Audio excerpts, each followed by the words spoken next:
Hola a todos, mi nombre es Camila Santos. El día de hoy les voy a explicar sobre el proceso cognitivo de la percepción y este es perteneciente a la materia de psicofisiología de la Universidad de la UNAD.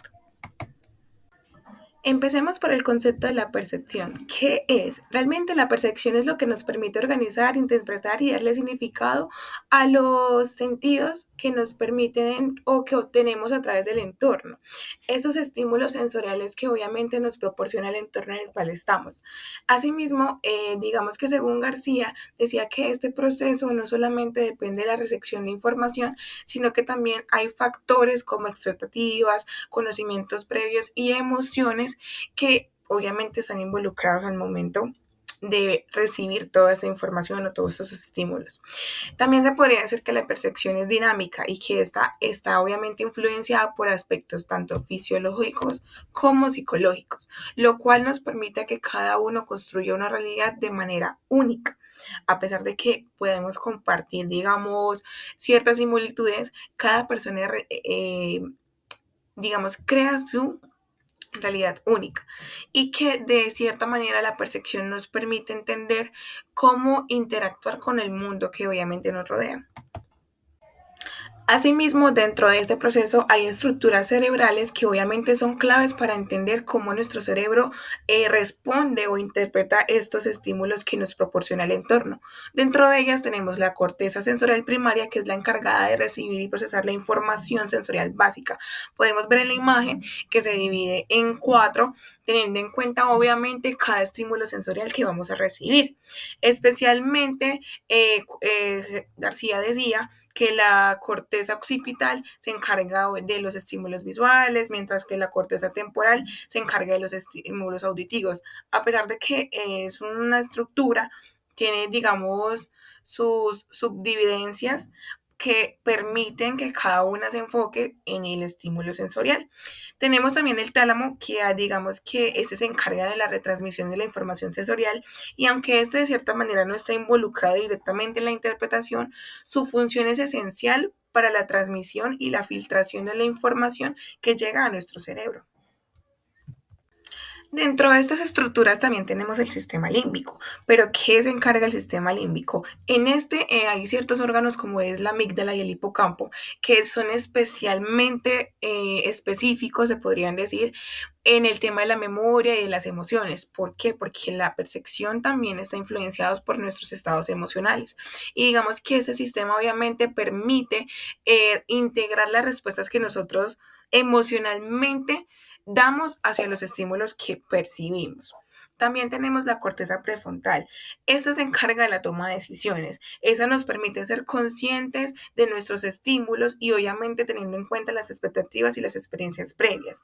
Asimismo, esta estructura nos permite obviamente ser coordinados al momento de la interpretación del mundo, ser coherentes y de cierta manera percibir y reaccionar de manera que nos podamos adaptar a este entorno.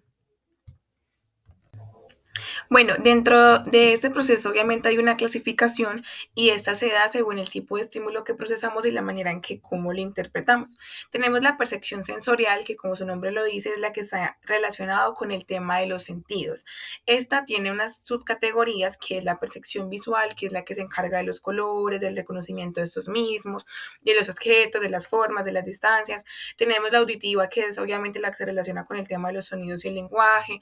Tenemos la táctil, que es la que nos permite, digamos, reaccionar el tema de las texturas, las temperaturas y todo lo que tiene que ver con la presión de nuestra piel. Y por último tenemos la olfativa y la gustativa, que es todo lo que está relacionado obviamente con el tema de los gustos y de los olores.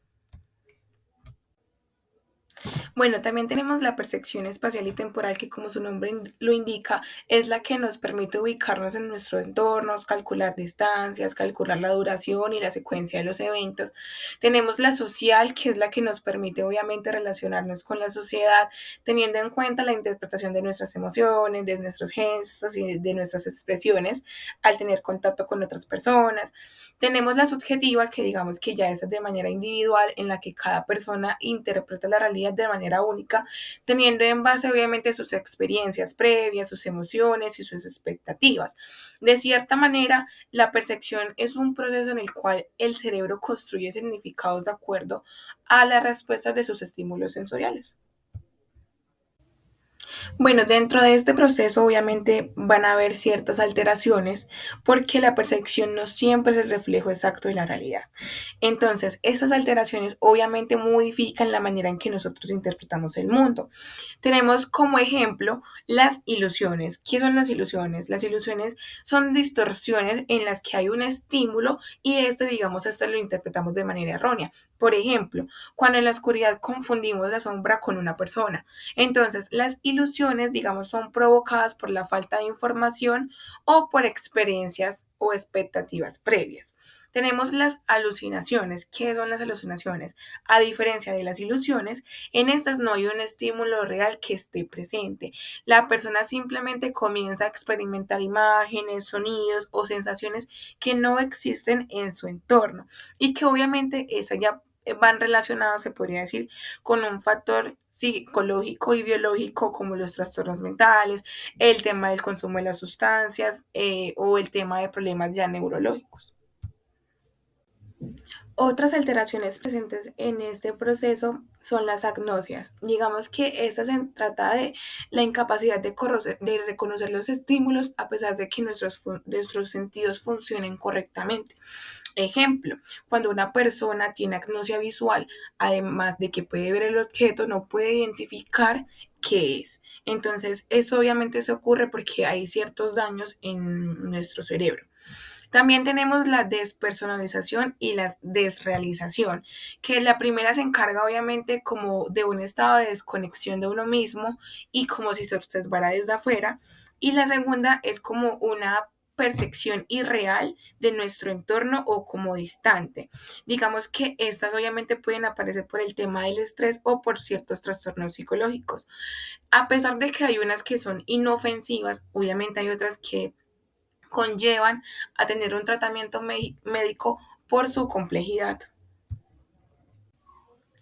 Bueno, para concluir esta presentación, cabe recalcar que la percepción no es solamente un proceso en el cual el cerebro solamente interpreta estímulos según las experiencias y las emociones, sino que también existe una clasificación dentro de este proceso, la cual obviamente nos permite interactuar con nuestro entorno, pero que también de cierta manera este proceso puede obviamente tener ciertas alteraciones que también pueden inferir en la manera en cómo respondemos ante estos estímulos y obviamente cómo creamos nuestra propia realidad y que de cierta manera la percepción no solamente capta estímulos, sino que este proceso nos permite crear una realidad dinámica, subjetiva y única, teniendo en cuenta obviamente a cada persona.